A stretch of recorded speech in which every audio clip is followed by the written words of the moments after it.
So I'm going to introduce myself. My name's Alan Webster. So anything that I say today that you don't like, you just email Alan Webster and it'll be taken care of. I get introduced sometimes as Alan, so sometimes I correct it and sometimes I don't. And this is one of the days when I probably wouldn't correct it. I would just let all the elders that get upset with what I have to say contact Alan and talk to him. He probably gets a few complaints and a few difficulties dealing with PTP and other things that he does. I'm sure you have a program of that size, you're going to get a few responses, good and bad, to a program like that. But I've been asked today to speak on what to do when an elder sins. When an elder sins. I feel a little bit like a preaching student I heard about in the past. Charles Spurgeon had a preaching school. And on Fridays, they were out of class, but they met at Spurgeon's house. And they met underneath a great oak tree, and they gave talks. And the way it worked is they were to give extemporaneous talks. They had a hat, and the hat was filled with subjects, and the student would reach in and pull out a subject, and he had 5 minutes to think about that subject, and then he was to present a short talk on that subject. And so on this morning, a young man reached into the hat, and he pulled out his topic, and his topic was Zacchaeus. He had 5 minutes to think about Zacchaeus, and he was racking his brain. He was thinking, the Bible doesn't say a lot about Zacchaeus. I don't know very much about him, but I've got to speak for 5 minutes on Zacchaeus. And so he stood up and he said, I have 3 points. First of all, Zacchaeus was a wee little man, and so am I. Point number 2, Zacchaeus was up a tree, and so am I. Point number 3, Zacchaeus quickly came down, and I plan to do the same. That's a pretty good outline on Zacchaeus, if you've ever studied the life of Zacchaeus. And I feel a little bit like that today when I deal with what to do when an elder sins. This topic is near and dear to me, and it's near and dear to me because my dad was an elder, served as an elder for a number of years. And so I saw the struggles that he had. I saw the difficulties that he faced. I saw the late nights that he spent. We were almost always the last family to leave the church building. And so I know some inside things that elders deal with and elders go through. And I think that will help me a little bit in dealing with this topic of dealing with elders. But I've worked under a number of elderships, some good, and we'll just leave it there. But I've had some very good elderships. I've had some elderships that were the best men that I know in the world. I remember one time we had a gospel meeting, and we had a preacher come in, and he preached a good lesson. We had 19 people respond to the invitation that night, probably one of the largest groups I've ever seen respond on one occasion. And as the preacher, I've got to handle 19 people who have responded to the invitation. And we had 4 sets of pews. The auditorium was divided into 4 sections. And so each pew was pretty much full with people that have responded to the invitation. And I'm thinking, if I do this by myself, it's going to take me all night to get to every one of these individuals and take all these responses. And we had 5 elders, 4 of the elders were in town. And so I asked each of the elders to come up, and I assigned each one of them to a pew.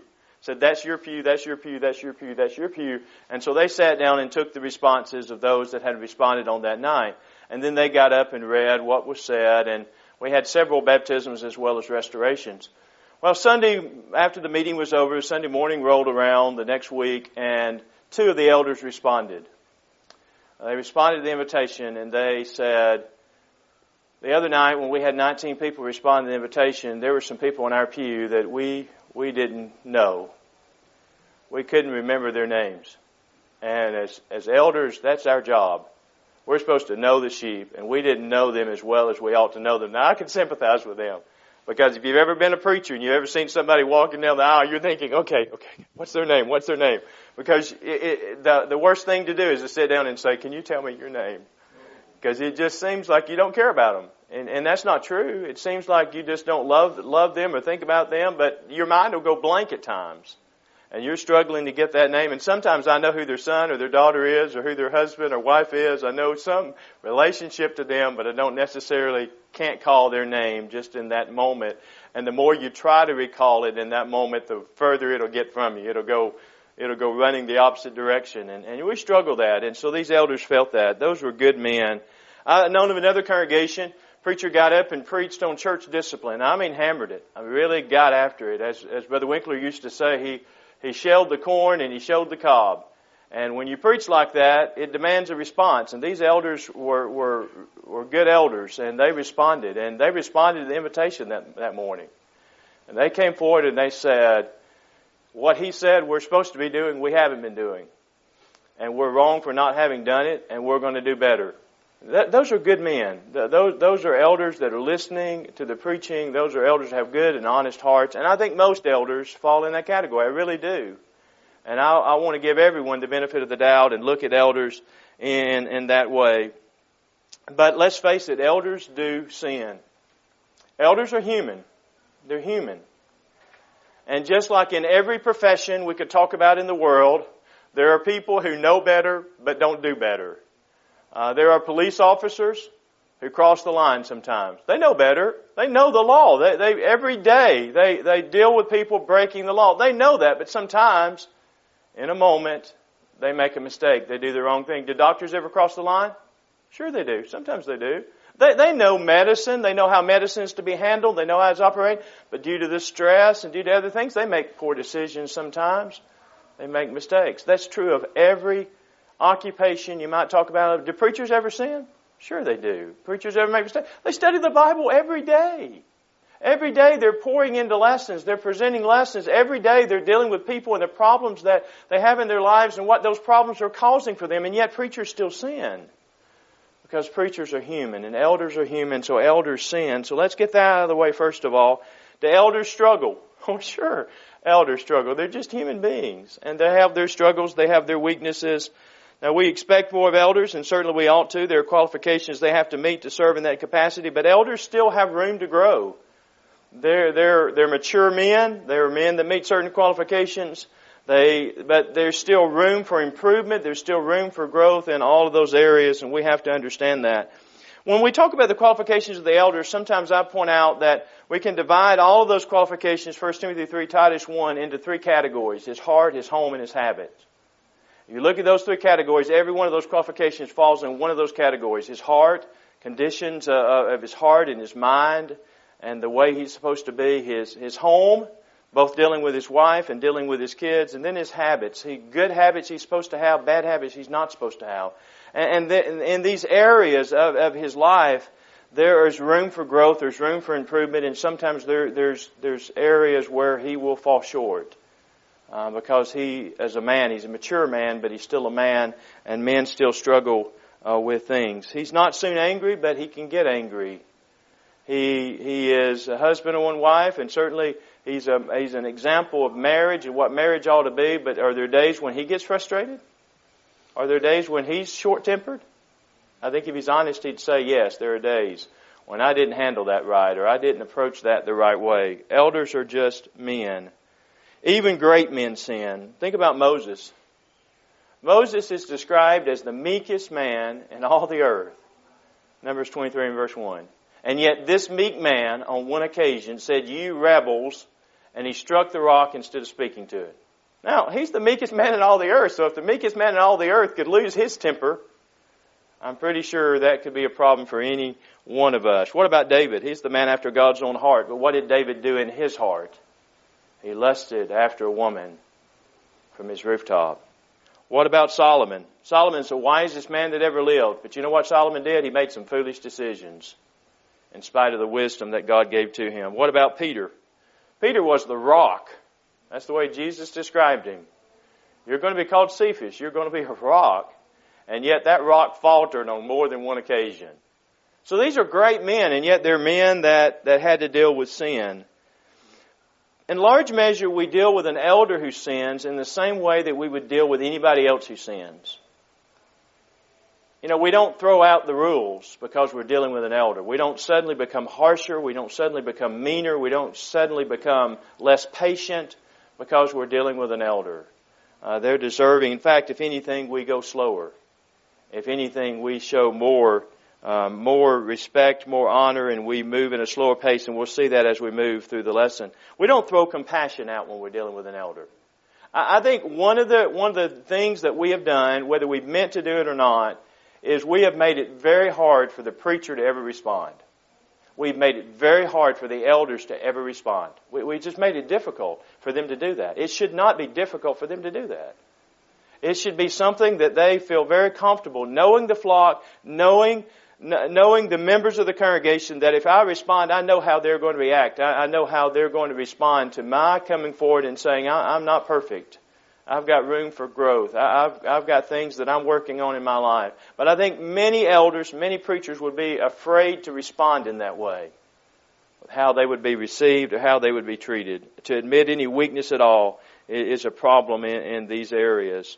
We don't trade the golden rule for the iron rule because we're dealing with an elder.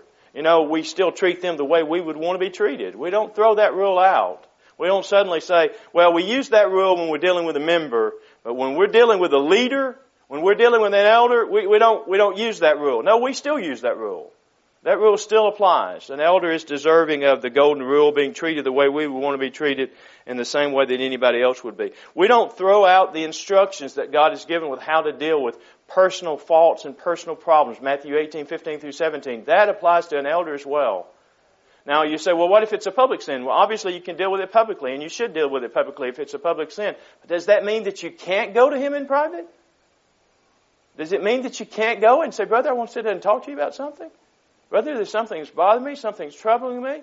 No, I would hope that even if something was done in public and other people knew about it, there would be those that love me enough to come and sit down with me just one-on-one and say, I want to talk to you about this.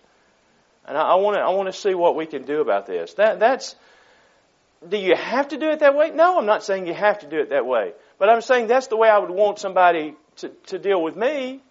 And so that's how I'm going to try to deal with them. And I think those instructions sometimes get thrown out the window when we're dealing with leaders, and they really shouldn't be thrown out the window. But let's be honest, it is more difficult. It is more difficult when we're dealing with an elder than when we're dealing with anybody else in the local congregation. It's more difficult. It's more difficult because there's more at stake.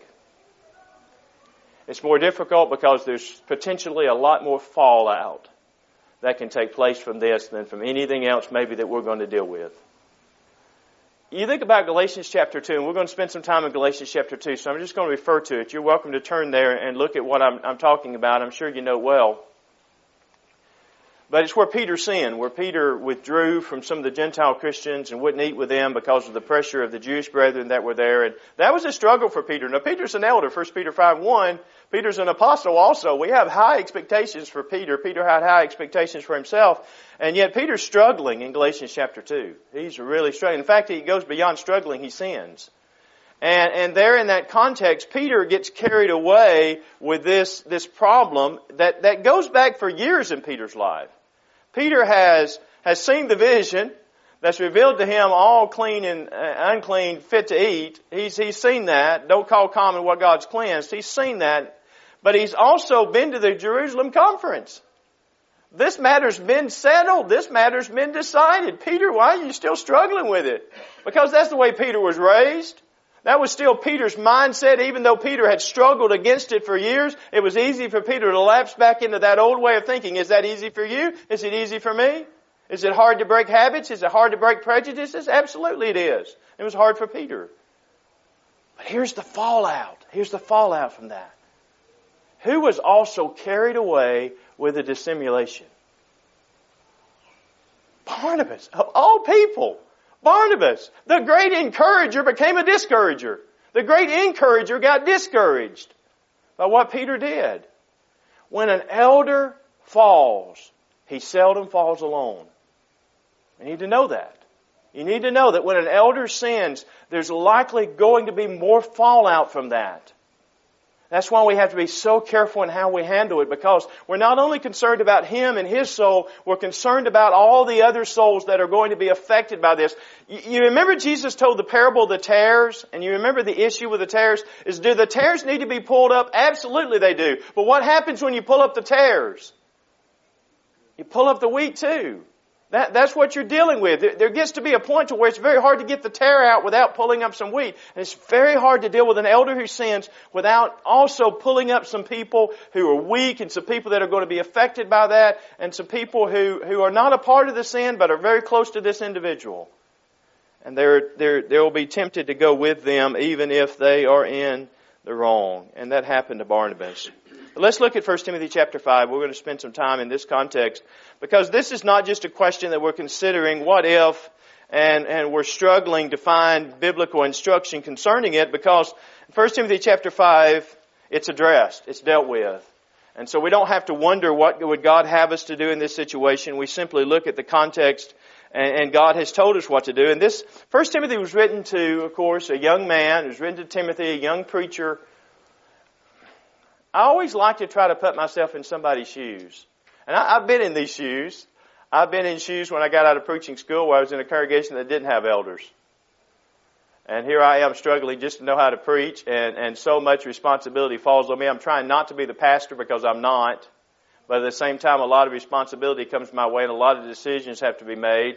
So it's a difficult situation. And then you get in a situation as a young preacher. And I didn't know this, and Jennifer and I have talked about this a number of times. I didn't know you could turn a job down.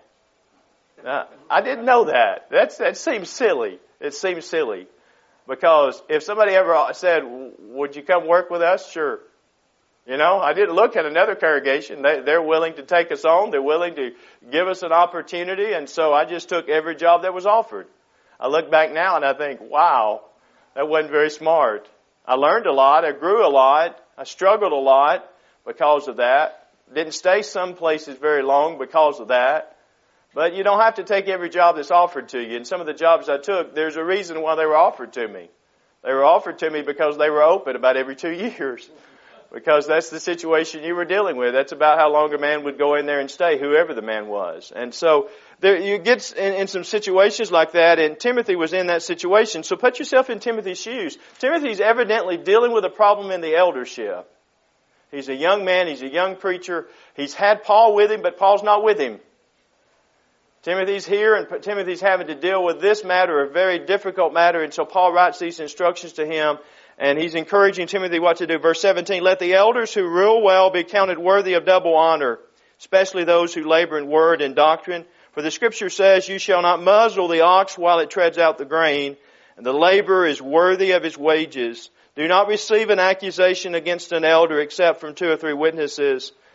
Those who are sinning rebuke in the presence of all, that the rest also may fear. So Paul gives Timothy some pretty clear instructions, and we're going to look at these instructions. We want to see 3 main points. We want to see, first of all, respect. Paul tells Timothy, you deal with this elder with respect. That's the first thing you do. The second thing you do is you deal with him with reservation. You don't get in a hurry. You go slow. You think through what you're doing. And finally, you deal with him through rebuke. But each of these points is building up to that final point, and every one of them is very important. So let's talk about this matter of respect. Now, I want you to see something in the context that I think that we overlook. And it's a major, major problem in our world today. And that is, in Timothy's world, there was a respect, a healthy respect for those that were older. It was a part of their culture. It's been lost in our culture. And that's a problem. It's a problem because when people deal with elders who, by definition, by description, are older men, more mature men, when they deal with them, they don't deal with them with the respect that they ought to be dealt with. They don't approach them in the way that they ought to. And part of that's a cultural thing. It's something we've got to overcome because they've not been taught to say, yes, sir. They've not been taught to look somebody in the eye and talk to somebody. They've not been taught to be kind even with someone with whom you disagree. They've not been taught to do that. Notice in 1 Timothy chapter 5 and verse 1, he says, do not rebuke an older man, but exhort him as a father, younger men as brothers, older women as mothers, younger women as sisters, with all purity. So he's not dealing with the eldership here. He's just dealing with those that are older or those that are younger or those that are the same age as you, how you handle that. And so he's dealing with those that are an older man, which an elder would certainly fall in that category. He's more than that, but he's an older man, but exhort him as a father. This is the way you ought to treat him. You ought to treat him as a father. Now, I don't know about you, but my father had a certain way I was supposed to treat him, a certain way I was supposed to talk with him, a certain tone I was supposed to use when I talked with him. And I knew when I didn't do that. It became evident very clearly. And it wasn't that my dad necessarily got quiet. Although if he did, I knew what that meant too. But I knew instantly, I've crossed the line. I've said the wrong thing. I didn't use the right tone. I knew instantly because I was raised to say yes, sir. I was raised to understand that He made the rules and I was to obey the rules, and as long as I lived in His house, this is the way it's going to be. Those were things that were built in. Think about Malachi chapter 1. God's talking about the fact that they're not giving Him the honor that He deserves. And He builds that off of the honor that they give to their earthly fathers. Would you do this with your earthly father? That's what God says. Well, then why aren't you doing it with me? If you show this kind of respect and this kind of honor for your earthly father, you show this kind of respect or honor for the ruler or for the governor, what kind of respect or honor should you show for me? And so some of this is the way kids are trained and the way that kids are programmed over the years, and we're not doing a good job of programming kids. And so when they deal with elders, they don't entreat them as fathers. They don't entreat them with the respect that's deserving of them, not only because of their age, but even more so because of the office that they hold and the role that they're playing. Now this word honor, when it says in verse 16, let the elders who rule well be counted worthy of double honor. This word honor is a word that means weighty. It's a word that has weight built into it. If you were to picture honor in the first century world, you would have pictured it as something that was heavy. Gold, for example, would be used as an illustration, a picture of honor. Something that was dishonorable was pictured as something that was very light, had no weight to it, like fog or mist.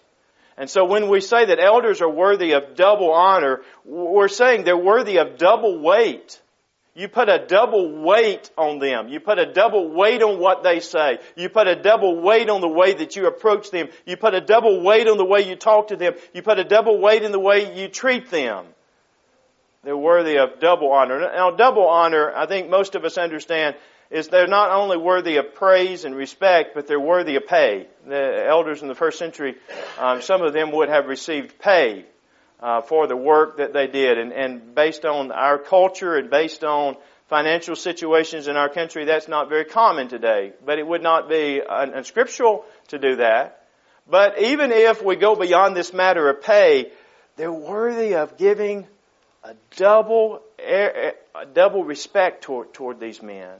They're worthy of that because of who they are and because of the job that they have to do. There are some principles we draw. We draw principles of how you talk to your earthly father, but you also draw principles. Acts chapter 4, you remember that Peter and John are arrested. They're arrested because of a good deed that they've done to this impotent man, and they're being called in before the Sanhedrin. The Sanhedrin's wrong as they can be. And Peter's going to inform them, we're being questioned for the good deed that we've done to this man. We did something good, and you've called us in. You're upset with us because of something good that we did. We made a man's life better. We didn't get out here and injure somebody. We didn't get out here and cripple somebody. We got out here and healed a cripple. And you still have a problem with us. But how did he approach them? He said, rulers of Israel and elders of the people. He approached them with respect, in a very dignified way. They were as wrong as they could be. They were opposing God. They were opposing themselves. They were opposing the spread of the gospel. They were wrong. And yet Peter was still very respectful in the way that he approached them. And we ought to be respectful in the way that we approach people. Look at Leviticus chapter 19 and verse 32 and think about this principle. And again, this goes to the culture, and Peter was a part of that culture, and Timothy and Paul were a part of that culture, and we're not, and so we're at a disadvantage today. We have to teach people the respect that would have come natural to them in days gone by. In Leviticus chapter 19 and verse 32, it says, you shall rise up before the gray-headed and honor the presence of an old man, and fear your God, I am the Lord. God says, here's the way I want you to treat those that are older than you. I want you to treat them with respect. I want you to treat them with honor. I want you to do it because you fear me. Because you reverence and respect me. This is the way you treat those that I have put into those positions. 1 Peter chapter 5 and verse 5 talks about this honor in a little bit of another sense. He says, likewise, ye younger, submit yourselves unto the elder. Ye all of you be subject one to another, and be clothed with humility, for God resisteth the proud and giveth grace to the humble. So submit yourselves. Submission is a part of honoring them, respecting them. Submission goes with that. If a wife honors her husband, she's going to be in submission to him. She's not going to constantly be trying to get out from under his headship. She's going to be in submission to him. Doesn't mean she's always going to agree with him. Doesn't mean you're always going to agree with the elders. You're not. But be in submission to them even if you don't agree with them. Now, we're not talking about if they're teaching false doctrine. We're not talking about if they're doing something doctrinally wrong. We're talking about that your general spirit, your general way of dealing with them is in a matter of submission. It's a matter of honor. And then when you have to deal with an elder that sins, you've already established goodwill. You've already established a pattern. They know he doesn't fly off the handle. He's not a person that's soon angry. He's not a person that makes a mountain out of a molehill. That's not the way he's dealt with us in all the years we've known him. So if he has a problem with this, and he's bringing something to us, it probably is a problem. This is not in his character to approach something in a very strong, stern way. And so if he's doing that, then we need to give some consideration to it. But you've earned that. You've earned that through that relationship over those years.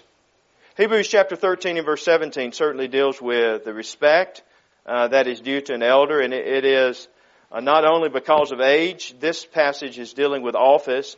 Now, the 1 Peter 5:5 was dealing with because of age, but Hebrews chapter 13 and verse 17 deals with the office. We are to obey them that have the rule over us. We're to submit ourselves, for they watch for our souls, as those that must give an account, that they may do it with joy and not with grief, for that's unprofitable for you.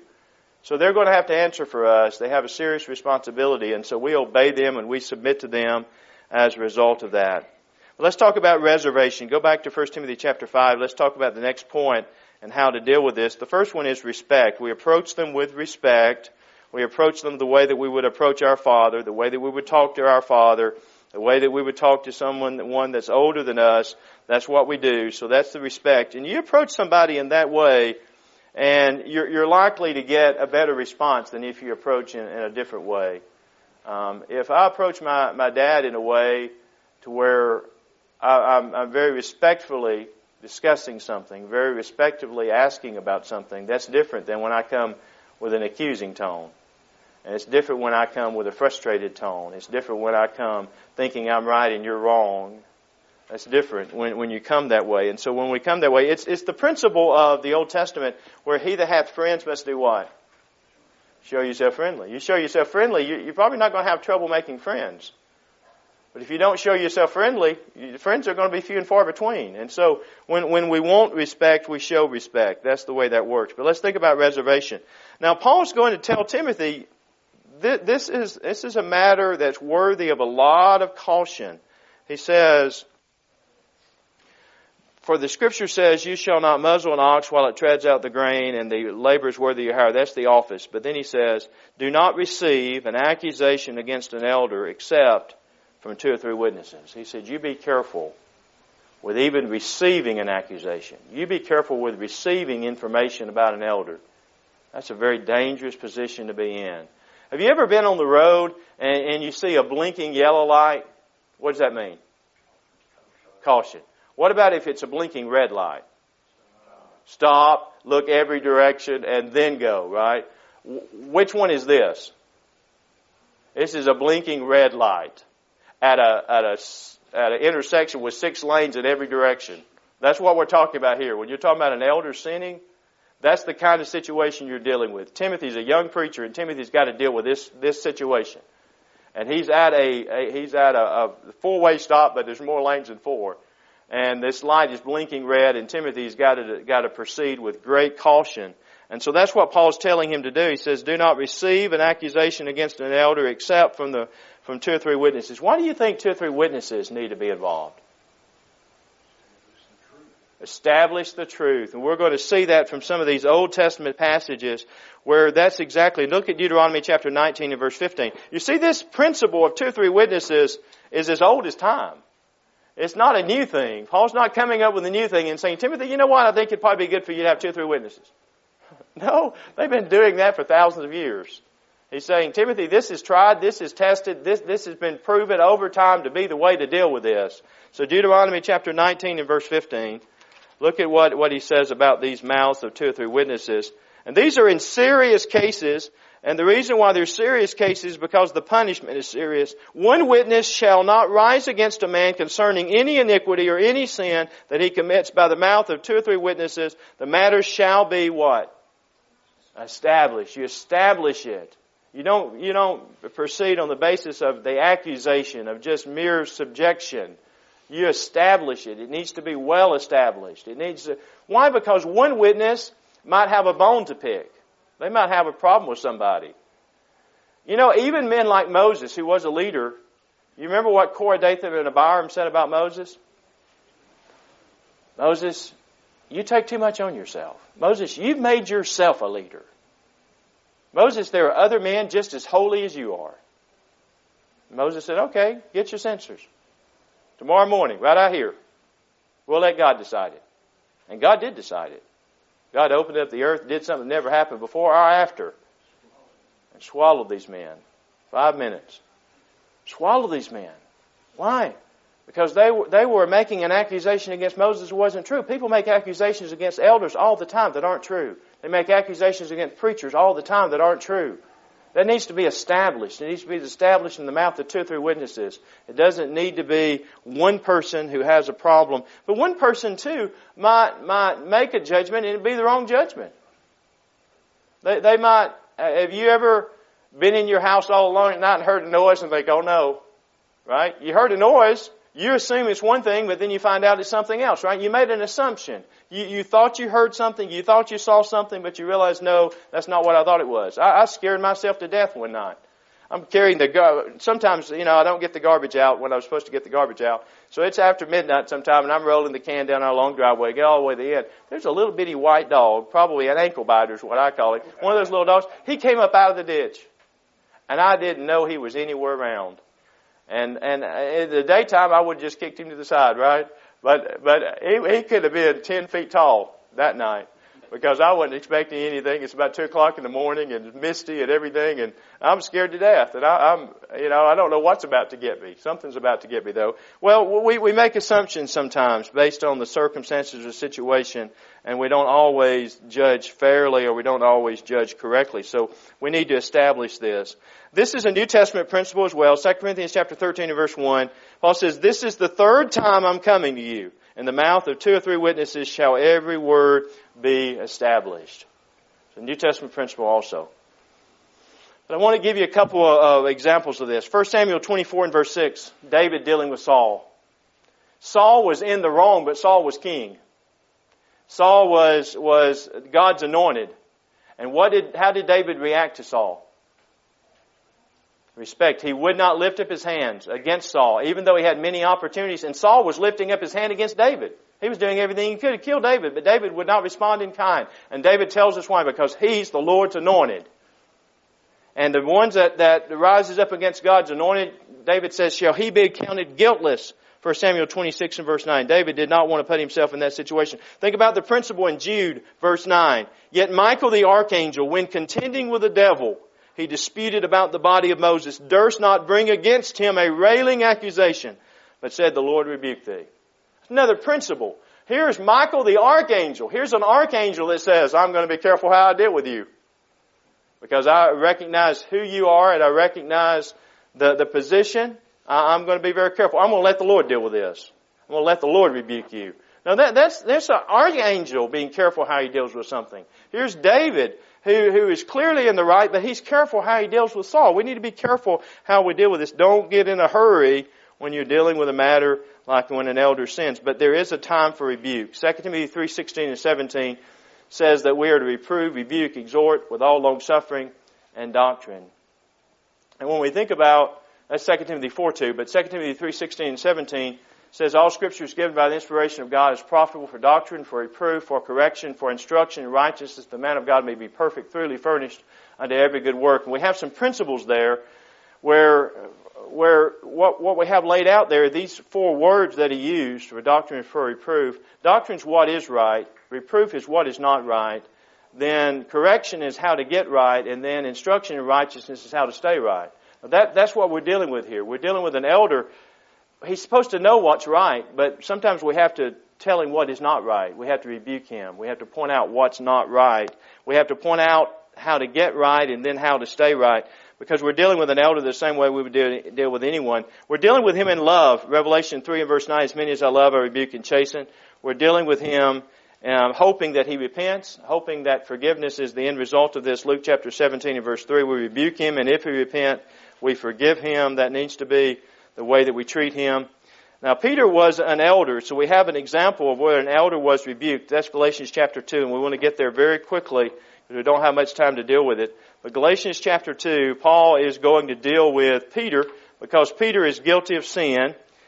Peter has withdrawn, as we've already talked about, from these Gentiles. And Paul's going to tell us that he withstood him to the face, for he was to be blamed. Now, Peter was not only an elder, he was an apostle, so you have a double transgression here that's having to be dealt with. And Paul is not an elder, but he is an apostle. So Paul's dealing with him as an apostle to an apostle, but correcting someone in this position. Because he's wrong, and because this is not only affecting the salvation of Peter, not only affecting the salvation of Barnabas, but this is potentially affecting the whole church. And so Paul is correcting him because he wanted to make sure that this is dealt with. Verse 11. Now when Peter had come to Antioch, I withstood him to his face, because he was to be blamed. Peter was in the wrong, clearly in the wrong. Paul established that. It was at the mouth of 2 or 3 witnesses because it had happened in the presence of these brethren. And Paul tells us why. For before certain men came from James, he would eat with the Gentiles, but when they came, he withdrew and separated himself, fearing those who were of the circumcision. The rest of the Jews also played the hypocrite with him, so that even Barnabas was carried away with the hypocrisy. So that's what we're dealing with in this situation. Titus chapter 1 and verse 13 talks about rebuking sharply. Titus 2 and verse 15 speaks of exhorting and rebuking with all authority. Timothy had the authority to do this if it had to be done. But Paul says, you respect him, you proceed with reservation, you proceed with caution. But yes, if you have to deal with it, you deal with it. You deal with it sharply, you deal with it strongly. You stand him to the face, you blame him. And the ultimate reason here is beyond the individual. And the ultimate reason is that others may fear. Because what happens if we don't deal with leaders who sin? Everything falls apart, right? It's true of any brother. If we don't deal with any brother that sins, what tends to happen in the congregation?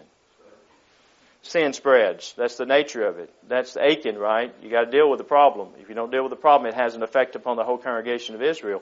Well, that's true here. But how much more true is that of an elder? If an elder sins and we don't deal with it. There is no one. And we deal with this. Texas is different than other states. And I don't fully understand all of it.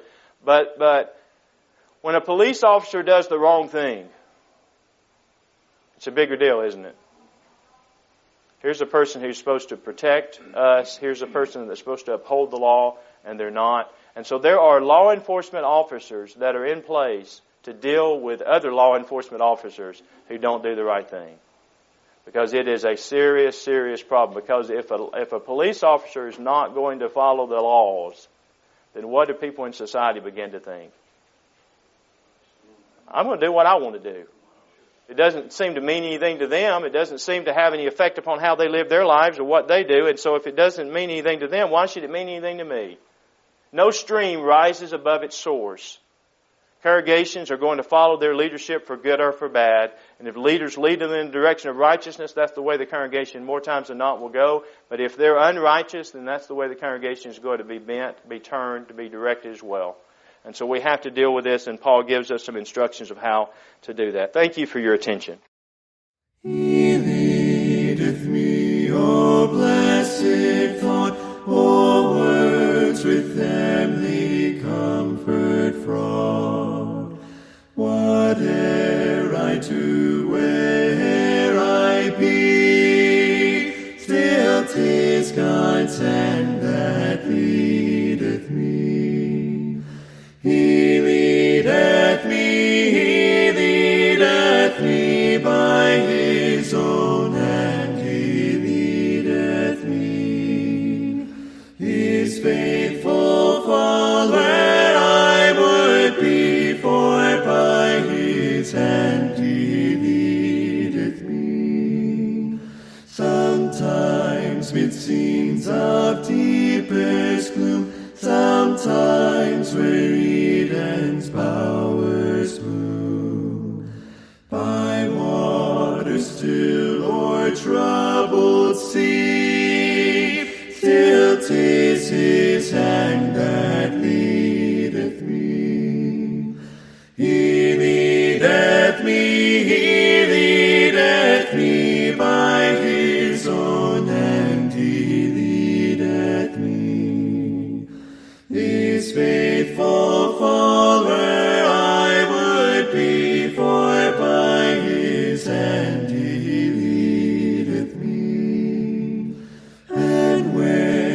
task on earth is done, when by thy grace the victory's won. In death's cold wave I will not flee, since God through Jordan leadeth me. He leadeth me by his own hand, he leadeth me. His faithful follower I would be, for by his hand he leadeth me.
Good evening. It is a blessing for me to have the opportunity to be here this evening, and hope and pray that the things that we say are useful and beneficial. Let me tell you what I'm not going to do. If you're visiting and you want to hear the gospel, that's what I'm going to do. I'm not going to stand up here and belittle your faith, belittle where you go to church or anything of that nature. But I am going to be as honest as I can possibly be. And I am going to do just exactly what the last song said, which is give me the Bible. I think that's the message. If I had to sum up what I've heard all day long, I think that's the message that I have heard. I want you to take your Bibles, and this won't cost you anything. This is extra. Mark chapter 11. Mark chapter 11. You start down in about verse 27. And here is how we determine, settle, show the necessity of a standard. If we don't have a standard, then we have chaos. And we've looked at Judges 21, verse 25. In those days there was no king, and every man did that which was right in his own sight. We've seen that today. How do we determine? How do we know? Look here. Verse 27. And they come again to Jerusalem, and as he was talking or walking in the temple, there come to him chief priests and the scribes and the elders. And they say unto him, by what authority doest thou these things? And who gave thee this authority to do these things? Now that's a good question. I don't mind you asking me about what I preach. If you want to know why I teach that you must be baptized to be saved, I'll quote Acts 2 and verse 38. Repent and be baptized, every one of you, in the name of Jesus Christ for the remission of sins, and you shall receive the gift of the Holy Ghost.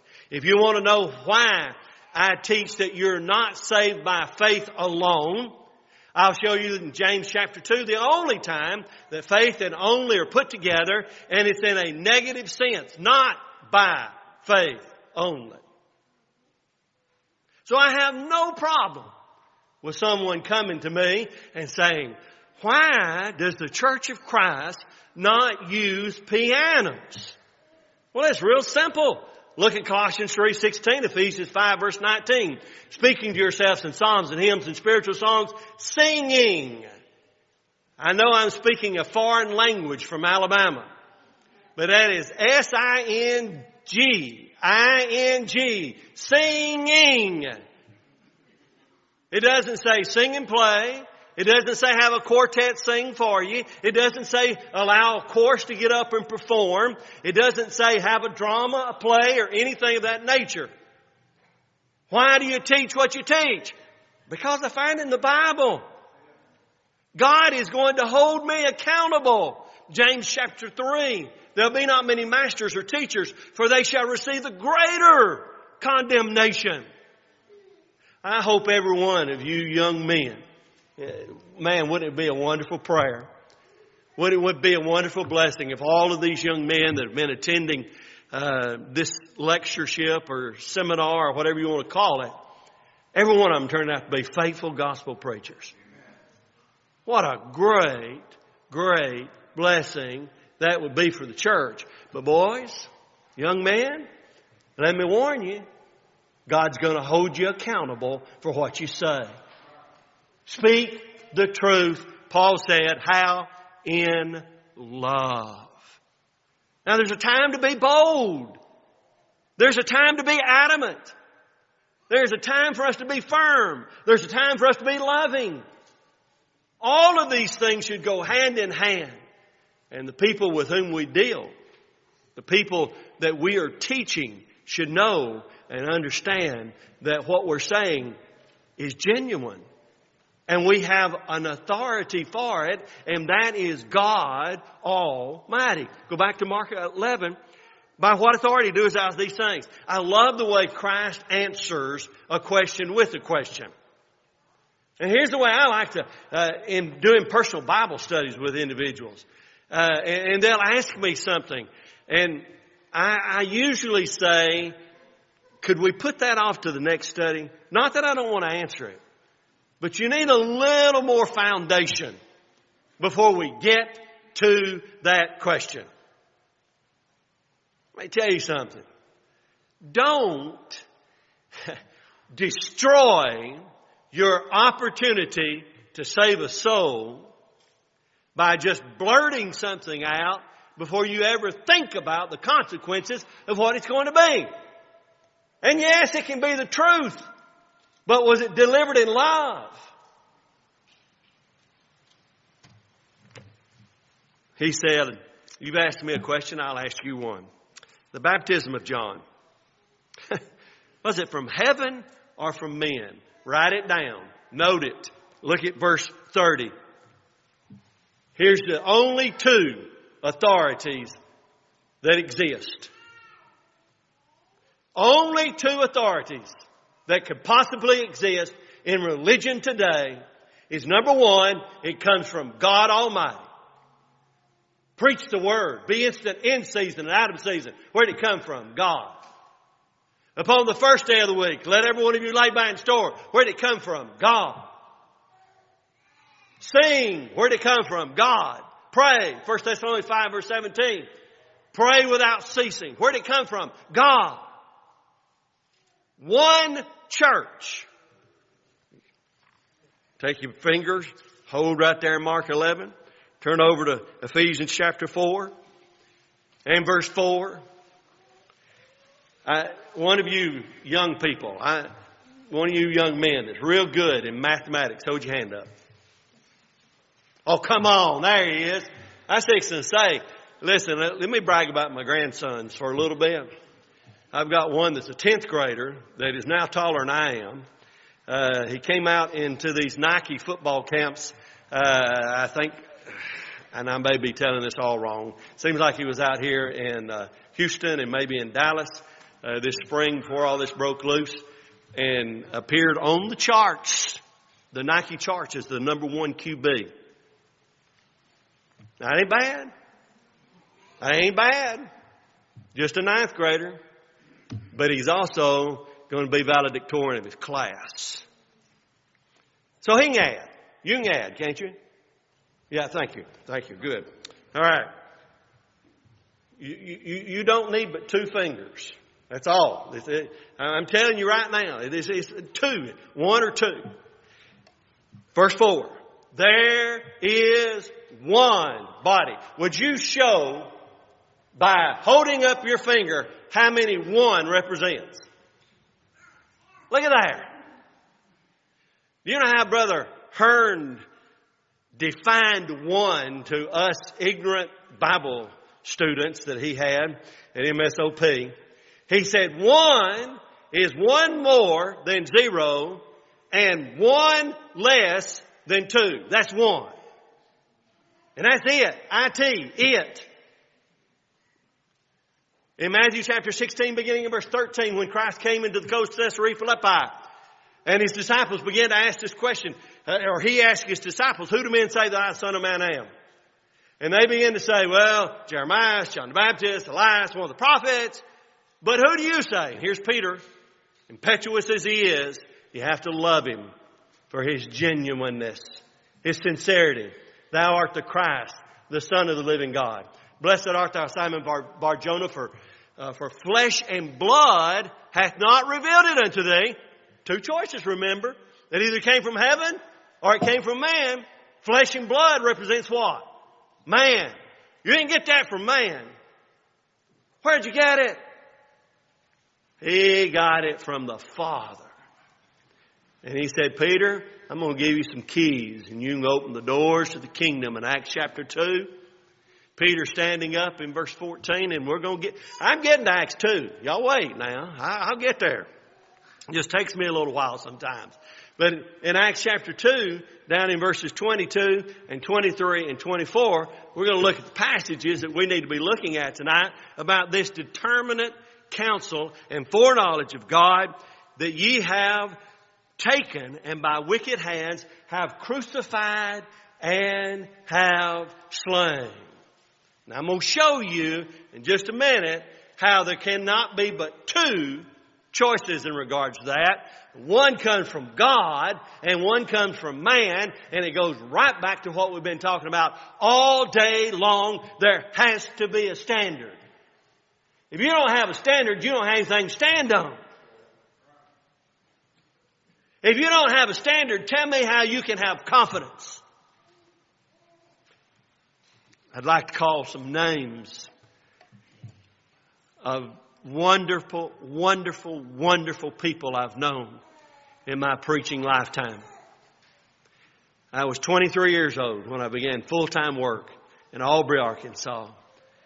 Had a 90-year-old lady that was my next-door neighbor, fine Christian lady, still working in her yard, working with her flowers, loving the things that she was doing.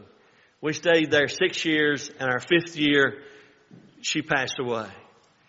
About the last time I visited her, and I'm standing there holding her hand, she says, I'm tired, and I'm ready to go home. How do you have that confidence if you've trusted in what man says? Let me tell you where you get that confidence. You get it from the B-I-B-L-E. The Word of God gives us the strength and the courage, and it gives us the promises.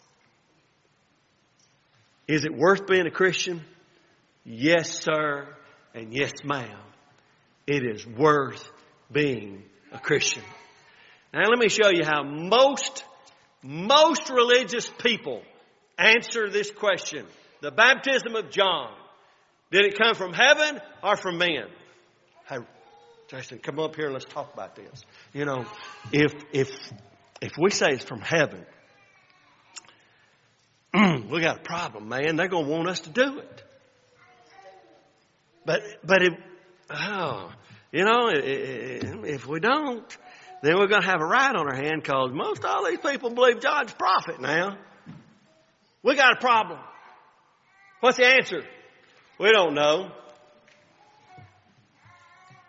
in Alabama plain English, that's a bald-faced lie. They knew the answer to the question. But they did not want to accept the answer, and they did not want to acknowledge the answer, and they did not want to give the answer because the answer condemned them. Well, no. Oh, yes, you do. He that believeth and is baptized. Is baptism necessary for salvation? I don't know. Yes, you do. Preach the word. Be instant in season, out of season. Reprove, rebuke, exhort with all long suffering and doctrine. What are we supposed to preach? I don't know. You could be Joel Osteen. Did you not see Joel just about a month ago? He's got a red light or a green light on his little podium thing there. And if he gets off out of the Bible, they throw a red light up. They threw a red light up on him. He had a fit. He had a hissy fit. Stomping, mad. I'm tired of the Bible getting in my way, is what he said. I'm going to tell you something, Joel. Bible ain't going to get in your way. The Bible will not save you because you reject it. And it's either from God or it's from man. We live in a world where everybody wants what they want. The homosexuals want to be recognized as that's just great and wonderful. And it is a perversion. It's perverted. Read Romans chapter 1 and tell me that's not what God calls it. We live in a world where marriage, divorce, and remarriage it's nothing. It's absolutely nothing. I'll tell you a little story about a couple I know that she got mad at her husband, young married, hadn't been married 2 or 3 years.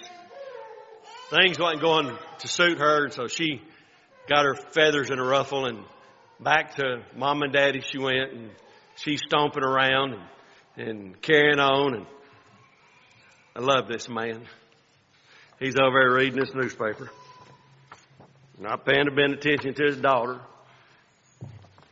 She goes on and raves and fusses and looking for a sympathetic ear. That went on for a while, and in a minute he said, "Did you marry him?" "Yes, sir." "Live with him." That's good advice. That's what the Bible says. But we don't like the Bible. We don't like the answer it gives us. I tell you, the word that sticks in my craw about as much as anything in this world, and I can't think of it right now. I hate it so much I don't even want to remember it. But you know, when you've been married for 25 years and you look out and you see somebody you want to switch your wife for, and that's your true love. What do they call that? I think that could be it. That's that term. You know who your soulmate is? This is easy, Jason. You can even get this. Do you know who your soulmate is? It's that person that you stood face to face and said, "I do." You're done. That's your soulmate right there. So you better investigate them before you get to that point. All right, I've wasted enough time. Here's the whole point of all this. You've got to have authority for what you're saying and doing. When you come to Acts chapter 2, and I love Acts chapter 2, and I love the fact that Peter's going to open the doors of the kingdom, which is the church. And I love the fact that he stands up in verse 14. First of all, he defends his brothers and defends them that they're not drunkards, like you're calling them that. And we get to verse 23, Him being delivered by the determinate counsel and foreknowledge of God, ye have taken with wicked hands and have crucified and have slain. When you look at this terminology, guys, here's the first thing you need to learn about preaching. Don't take a verse out of context. Don't just pull them out and I'm going to use it on this or I'm going to use it on it. Sounds good. No. Keep the book where the book is supposed to be. Make application the right application. Here, you need to back up and let's start verse 16. This is what is spoken by the prophet Joel. It shall come to pass in the last days, saith God, I'll pour out my spirit upon all flesh, and in your sons and your daughters shall prophesy, and your young men shall see visions, and old men shall dream dreams. And on my servants and on my handmaids I'll pour out in those days my spirit, and they shall prophesy. And I'll show wonders in heaven above and signs in the earth beneath, blood and fire and vapor of smoke, and sun shall be turned into darkness and the moon into blood before the great notable day of the Lord will come. And it shall come to pass that whosoever shall call on the name of the Lord shall be saved. Ye men of Israel, hear these words. Jesus of Nazareth. That's verse 22. Now, if you don't get verse 22, then you don't know who he's talking about in verse 23. And that's important. And the reason it's important is because, and I said I wasn't going to call names and try to be mean or anything of that nature, but John Calvin was and is, and I'm choosing my words carefully, lest some of you jump on me. I know that Calvin was wrong in what the 5 tenets of Calvinism. There's no doubt about it. But he still was an educated man, and some things he said still made sense. It's like eating fish. Of course, you young folks don't even know how to eat fish anymore. All you think is that there's fillets. Well, let me tell you something. Fish comes with bones. And if you scrape the scales off of them and throw them in the grease like my mom and daddy used to do, and then they hand it to you, you had to learn to eat around the bones, or you're going to get it stuck in your throat. Well, Calvin has affected, I don't know, is that affected or affected?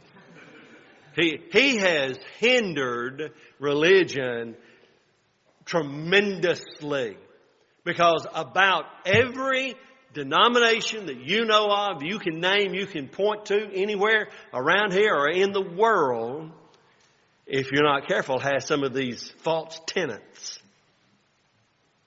And one of them is this concept of the predestination, the election of mankind. God had so determined that a number, and usually the number you hear, and you talking about mixing up the Bible. Now here's the way it goes. You'll hear somebody talk about the 144,000 that are going to be saved. Don't you? 144,000. God done chose them way back even before the foundation of the world was begun. He looked over here and he said, well, I'll take Israel.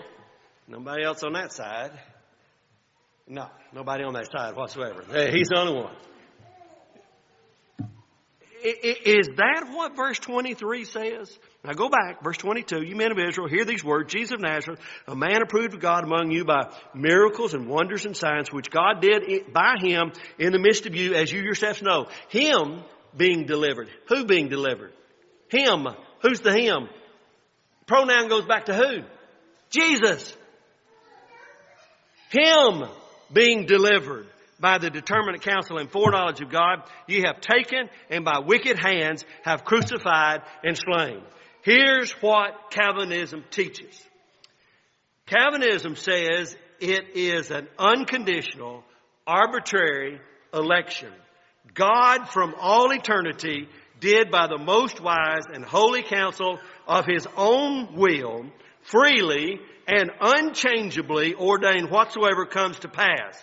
By the decree of God for the manifestation of His glory, some men and angels are predestined unto everlasting life and others to everlasting death.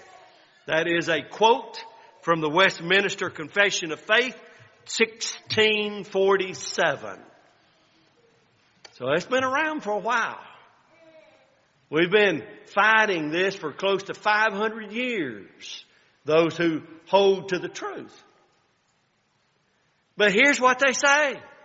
God, before the foundations of the world, picked specifically, and there's where we're going to see the problem's going to be. I can't say that word. He chose individuals. He knew your name. And see, they love to tie that term foreknowledge.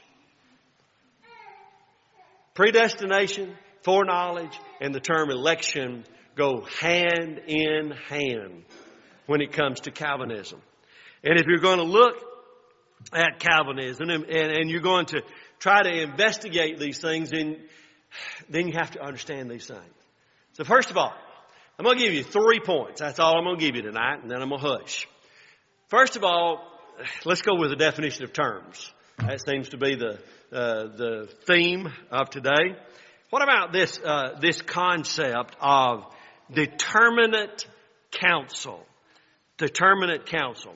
Well, I just happened to pull up on my computer, and it gave me a list of, 40 different translations.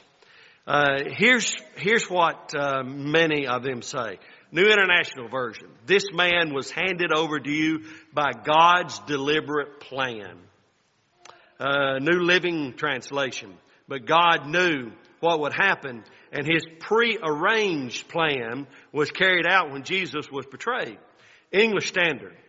This Jesus delivered up according to the definite plan.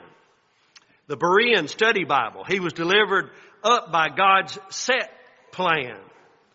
You kind of get a gist of what most translations say. Instead of counsel, they say God's determinate plan.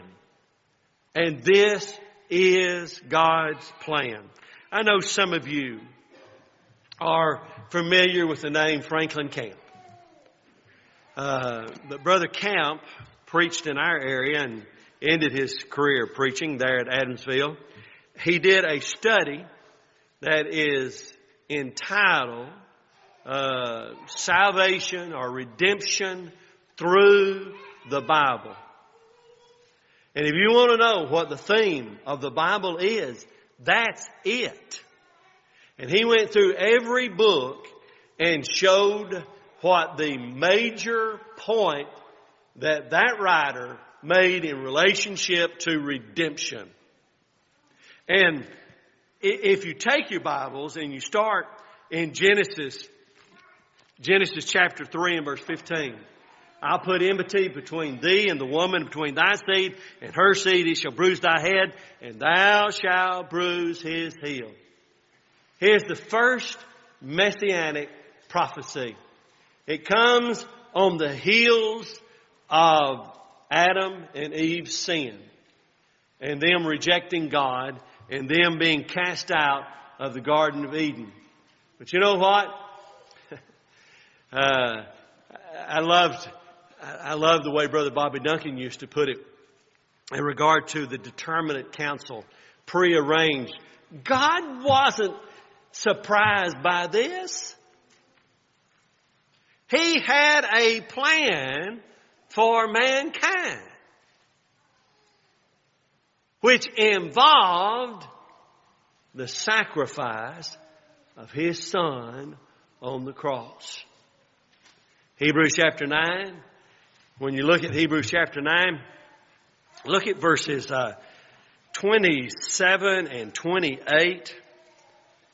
as it is appointed unto men once to die, and after that the judgment, so Christ was once offered to bear the sins of many. And unto them that look for him shall he appear the second time without sin unto salvation. When you look at Christ and you see the sacrifice and you wonder why the cross, if you don't understand the term atonement, you'll never understand the term the cross. And if you want to see the best material I've ever read, Moses E. Lard, or Laird, however you say it, L-A-I-R-D, wrote in his quarterly an extensive lesson on the term atonement. And without Christ, listen to me, we a lot of times we just say He bore our sins on the cross. What does that mean? Do you feel the pain of Jesus Christ when on the cross He cries out, Eli, Eli, lama sabachthani, which is to say, my God, why hast thou forsaken me? Have you ever noticed that on the cross He's suspended between heaven and earth? He's in no man's land. Earth didn't want Him, and God could not help Him. Christ had to pay for the sin of Adam and Eve that broke the relationship between man and God, and He had to pay for it in every way that you can imagine or think. He had to feel the pain. He had to know the separation. He had to be willing to make the sacrifice. Now, you put all of that together and you come back to this term, determinate plan. You come back to the delivered by the determinate counsel. God's forethought went into our salvation. And you know what? Isn't it interesting that Peter is just beginning his lesson? And he said, I want you to know something. God, in the first place, had a plan for you. Let me show you that plan. I want to look at two places. I want to spend the rest of my time in two chapters. 5 minutes? I didn't get up. Well, you're shortchanging me by 10, but that's all right. Okay. Here's the two chapters. 1 Peter chapter 1. 1 Peter chapter 1. And brethren, instead of fussing and fighting over what determinate counsel and foreknowledge of God means, let's let Peter and Paul answer it. They'll just give it to us. The Bible is its own best commentary. Number one, if I stood up here and first thing I asked you this evening is do you believe in God's divine election for man? Yes or no? Shake or nod. Now's the time to shake or nod. Some of you would say no, and some of you would say yes, and the ones who are saying yes are exactly right. The ones of you who are saying no is we've been driven away by Calvinism from using biblical terms. Elect is a biblical term. 1 Peter chapter 2, or 1 and verse 2. Elect according to the foreknowledge of God through sanctification. Oh, we're getting somewhere now. Israel was talking about, we answer the how and the who, but we don't get to the why. Here's the why. Elect according to the foreknowledge of God. Who is elect according to the foreknowledge of God? individuals or a plan which God has established? That's question number one you need to settle in your mind. And the Bible says God has ordained a plan. Here it is, elect according to foreknowledge of God through sanctification of the Spirit unto obedience and sprinkling of the blood of Jesus Christ. And you can continue on down through here. Look at verse 5. Who are kept by the power of God through faith unto salvation, ready to be revealed in the last time. Skip on down. And I wished I had time to talk about verse 10, where it talks about the prophets, of which salvation the prophets have inquired and searched diligently. And that Greek term there, search diligently, is as if a man is stretching to the very best of his ability. I see something that's really interesting, and it's going on right down here, and I'm trying to get every advantage I can. I want to see it. I want to know it. I want to know what God is doing. That's what the prophets look for. The prophets look just like you and I look. If we hunger and thirst after righteousness. Skip on down for as much, verse 18. As you know that you were not redeemed with corruptible things as silver and gold from your vain conversation received by tradition from your fathers, but with the precious blood of Christ. What redeems us is the blood of Jesus Christ. Run to Ephesians chapter 1. Verse 3, blessed be the God and Father of our Lord Jesus Christ, who hath blessed us with all spiritual blessings in heavenly places. Where? In Christ. According as He has chosen us. How? In Him. Before the foundation of the world. That we should be holy, without blame, before Him in love, having predestinated us unto the adoption. He hasn't predestinated individuals. He has predestinated His will. Titus 2:11-12. For the grace of God that bringeth salvation hath appeared unto all men, teaching us that denying ungodliness and worldly lust, we should live soberly and righteously and godly in this present world. I want to show you, when you go from determinate counsel, foreknowledge, be sure and look at the material. I stole that material from Brother Franklin Camp. He says the foreknowledge has reference to the Old Testament.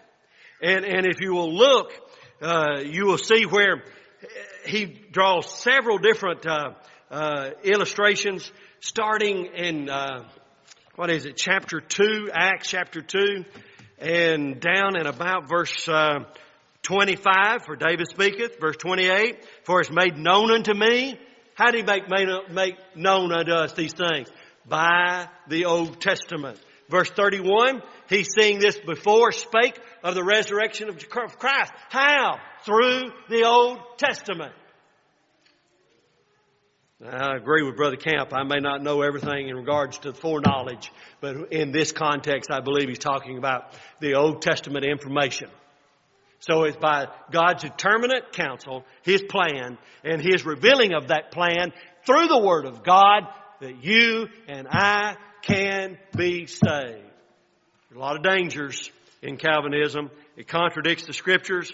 It makes God's condemnation cruel and arbitrary. It takes away our responsibility, and that's why the world loves it. The world wants to sit on the bench and do nothing, whittle on the stick and do less, and go to heaven.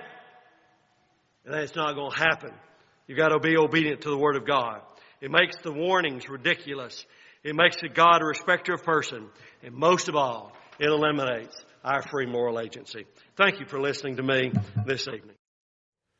Tell me the story of Jesus. Write on my heart every word. Tell me the story most precious, sweetest that ever was heard. Tell of the angels in chorus, sing as they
If you have your Bibles, will you please turn them to 1 Corinthians chapter 15. 1 Corinthians chapter 15.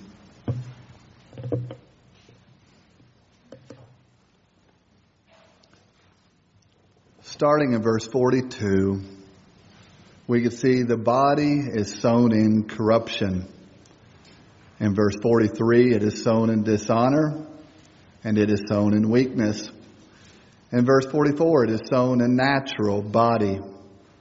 In verse 47, the first man is of the earth, made of dust.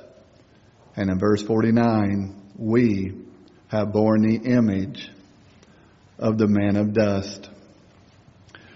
You know, I love inspiration, every word of it. But I really don't need inspiration here to tell me that my body is a decrepit mess.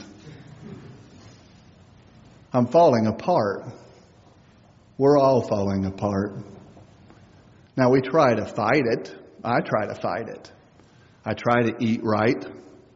I watch everything I eat. Chocolate and ice cream, I watch it. It's really good.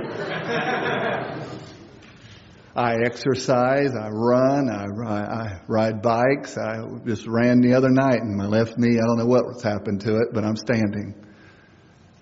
So I fight it. But yet I've been told I'm balding on the back. I've been told that I'm losing 7% of my muscle mass every decade now. It's just reality. And other people fight it differently than I do. Some people will color their hair. Some will paint their faces. Some will stretch their faces. Some will get injections. Whatever. But the reality is, ashes to ashes, dust to dust, we must go. And where are we going? Well, we are going into eternity. And thanks be to God that God has created a place for those who are willing to humble themselves before Him. And not only will He lift them up on planet Earth, but we have a day where we will be lifted up on high. But the reality is, though those promises are there, and though each and every one of us in this room, I believe, are trying to head that away, there are still two destinies.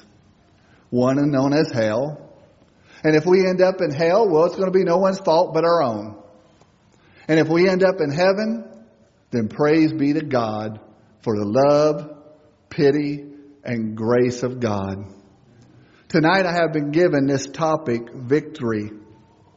And I have been given 3 points that I must discuss tonight. The first point that I have been given is the victory the resurrection of Jesus provides. Secondly, what should the Christian's expectation be on the day of judgment? And thirdly, what type of body will the faithful have on the resurrection day? First, let's start with number 3. What type of body will the faithful have in the resurrection? Now, friends, this is not the first time this question has ever been asked.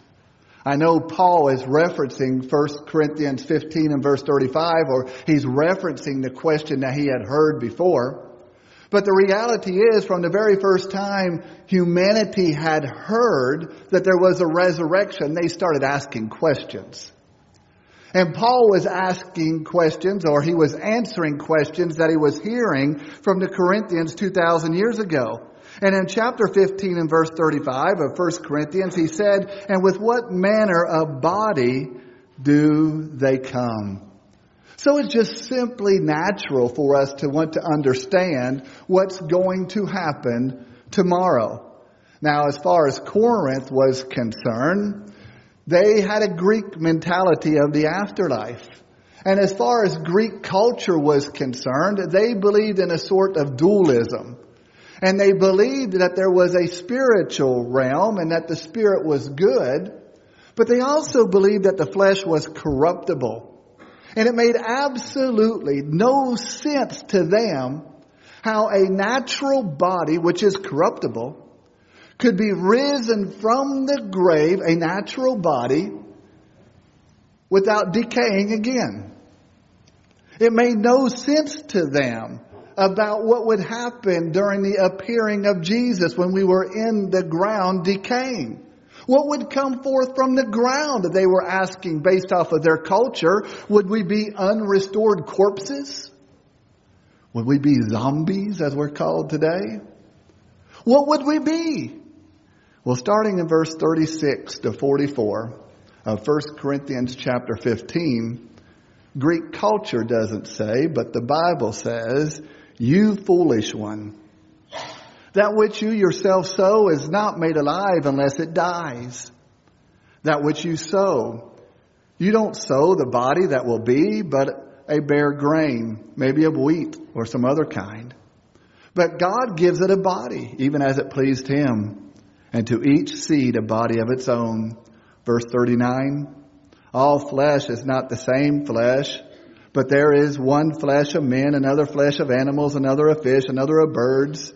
There are celestial bodies, terrestrial bodies, but the glory of the celestial differs from that of the terrestrial.